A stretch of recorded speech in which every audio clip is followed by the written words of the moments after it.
I'm getting ready to head out to the range and do a little test. And that test involves the bipod. This happens to be an Accutac bipod. Really like this bipod. And what I'm going to be testing is what is the effect on point of impact based on the type of feet and the surface that the bipod is resting on. Now normally I shoot my all my precision rifles, and we're going to be using my Barrett MRAD today in 300 PRC. Normally I shoot that off of my rest with these feet here. This is called a sled foot, and I tuck those sled feet under the flap, the strap that's on that rifle rest. Got that from Midway some years ago. Load it, and that's how I shoot. All my different tests, all my different shooting, all that stuff happens with this sort of configuration. But originally, when I purchased that Accutac bipod, it came with, I'll call it the standard feet, little rubber type feet, and these are great for general purpose. They worked fine on that exact same rest that I'll be using today. They still fit underneath the flaps or the strap pretty well, not as good as the sled feet, but they do pretty well. But then again, of course, they would do better on a rocky or soil type of surface, sand surface, natural surfaces. They would work just fine there.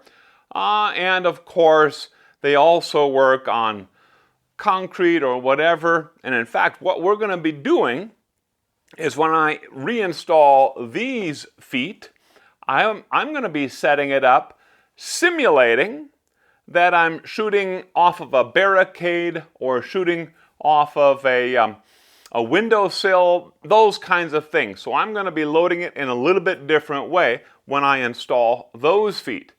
Now, these feet here, the spike feet are purposely designed for the rocky, sandy, natural type of surfaces because they can dig in to that surface. And boy, let me tell you, they will dig in. So I'll be using these as well, and I'm going to be installing these claws onto the spikes themselves to give them even better grip on that natural surface, kind of a rocky, sandy surface.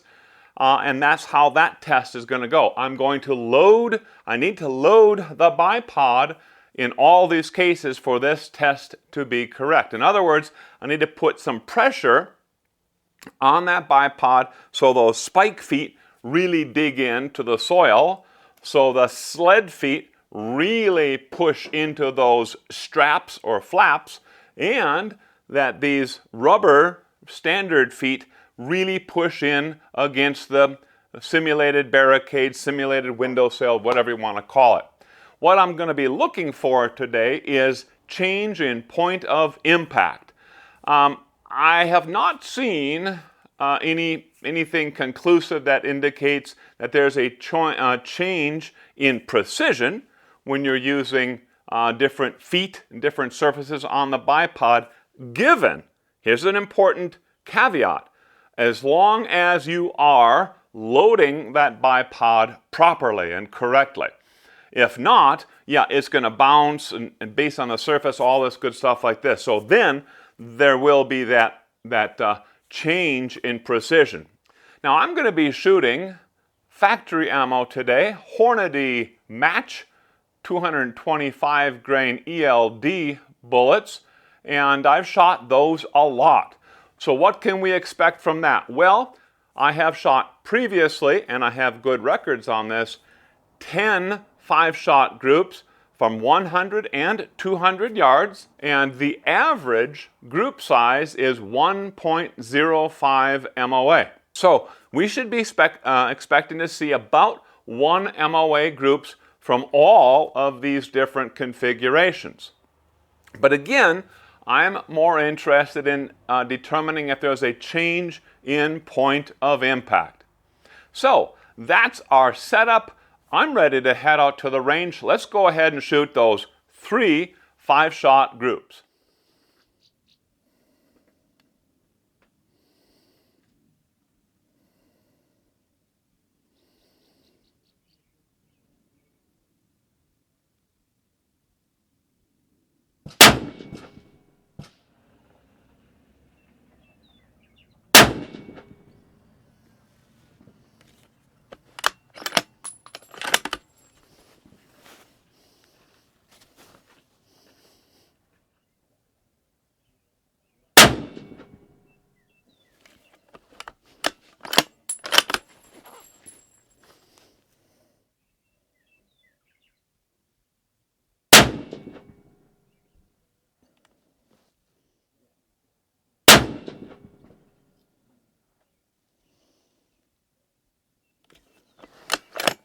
That's our 5. We'll start by removing the 5/32 inch hex head screw.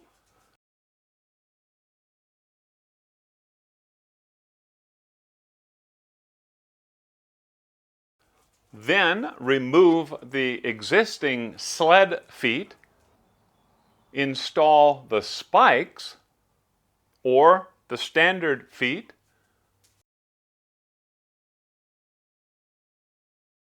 And then with these spikes, we're also going to thread on these claws. Now the claws are sold separately. You don't need to use both. I chose to use both to get a better chance of really digging in to this soil surface.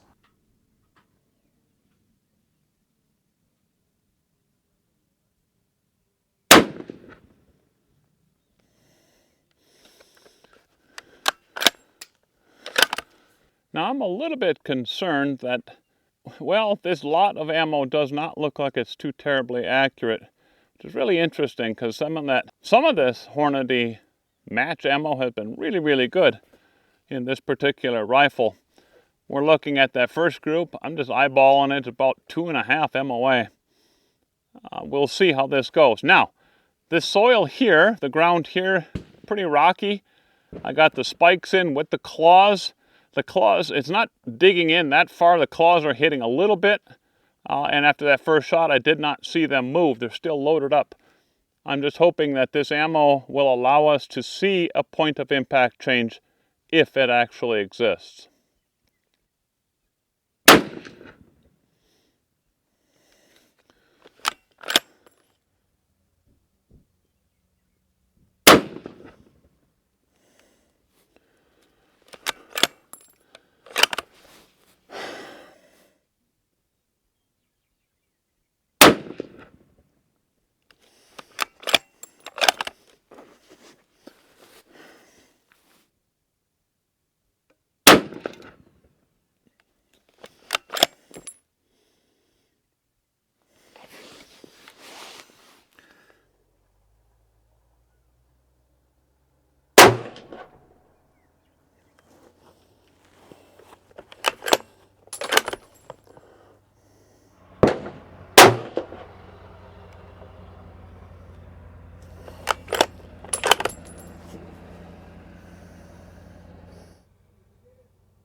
Let me start by saying that the results from today should not be considered conclusive or definitive. You know, I'm actually quite disappointed in this Hornady match ammo. It previously, as I talked about earlier in this video, it previously shot quite well, just around 1 MOA average. Now this lot is new for me. I have no records of groups from this particular lot, but I did reserve something that I call reference ammo. And this reference ammo that I reserved is Hornady match exactly the same type of stuff. It happens to be a different lot, but that 5-shot group gave me a 3/4 MOA group, 0.76 actually, and an average muzzle velocity of 2,825 feet per second with 25 feet per second standard deviation. That's not so good. But notice that the velocities on this reference ammo that I purposely reserved is about 100 feet per second slower than the stuff I shot today. Now all this helps to explain why I got those absurdly large groups today, and I'm not going to dwell on it too much apart from what I have already said. But, by the way, I was a little bit concerned that when I went out and shot those groups, that maybe something has gone amiss with my Barrett MRAD rifle. So, I actually headed back out to the range, and I shot 2 more groups. I shot this group right here with Berger factory ammo. This is the 245 grain Elite Hunter. That came in with a 1.02 MOA group, again from 100 yards off the pad with my sled legs back on that bipod.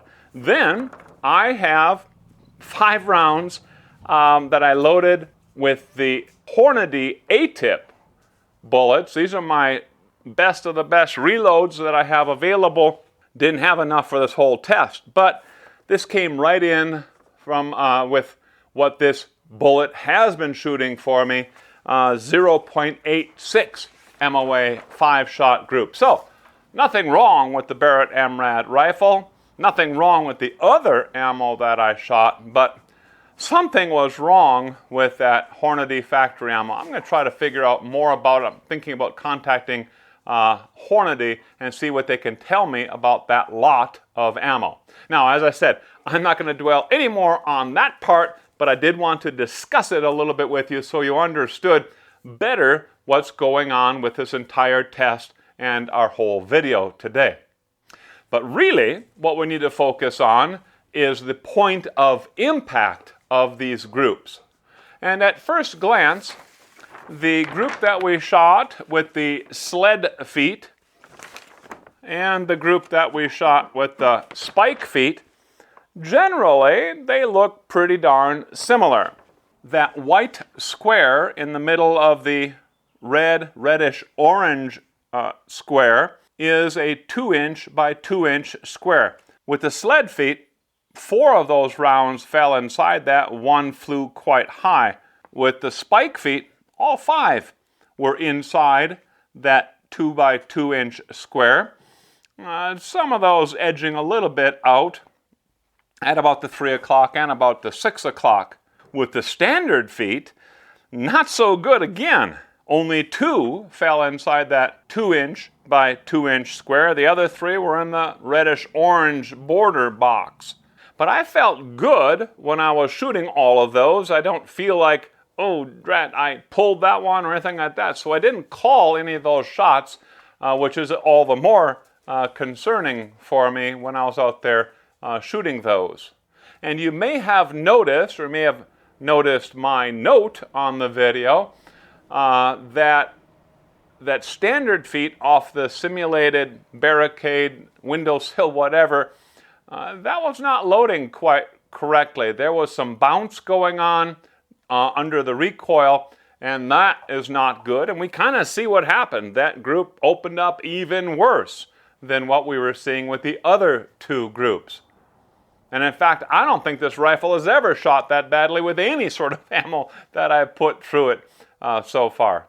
But now, let's do a deeper dive into these results. And what we're going to do is we're going to look at what's called centroid point analysis. So when we have a good sized group, 5-shot, 10-shot, whatever, larger sized groups, we can take or we can determine the centroid of that group. Think of the individual shots as forming a perimeter around that group itself, and right there, the center along the x and the center along the y-axis. That is the centroid of the group. And we can calculate this very easily, or determine it very, very easily, using the Hornady-Fordoff app and the additional group analysis part of that app. So here, we're looking at the centroid point for each group. Group 1 was, again, the sled feet. Group 2 is the centroid point for the spike feet, and group 3 is the centroid point for the standard feet. Interestingly, elevation, or the position of the centroid along the y-axis, was effectively spot on for all 3 of these groups. But what we are seeing is a slight horizontal shift, not a consistent shift horizontally, but even this is quite minimal. For instance, looking at the MOA offset, it is only 1 click to the left for the spike feet and only 2 clicks to the right to correct for the difference in the standard feet, or when using the standard feet. So overall, I'm not going to put too much emphasis on the results from the standard feet, simply because there was some, I'll say, shooter error in that. I did not load that properly. I liked how the loading turned out for the spike feet, even though those claws were not really impacting. They were a little bit on the side, on the inside. They really weren't doing much for me, but the spike itself was really digging in very, very nicely, and I could load that quite well. And so I like how that worked out. And we're going to focus then on the results with the spike feet and with the sled feet. I think that's pretty reasonable to do that. So, was there really a change in point of impact? It seems like a stretch for me to definitively say, yes, there was, or no, there wasn't. I'm actually kind of leaning toward the, no, there really probably wasn't. But what I'd like to do is I'd like to chalk this up as one sample in this question of how does the type of bipod feet that you're using and the surface that it's impacting, how does that impact or change your point of impact? Right now, it looks like at best it's minimal. And what I'd like to do in closing is to ask you for your input. If you've done similar tests or you just made observations while you're out shooting, post those in the comment section. It might be, I have not seen any change in point of impact with different sled feet or different bipod feet, or, oh, I did see huge changes, whatever that happens to be.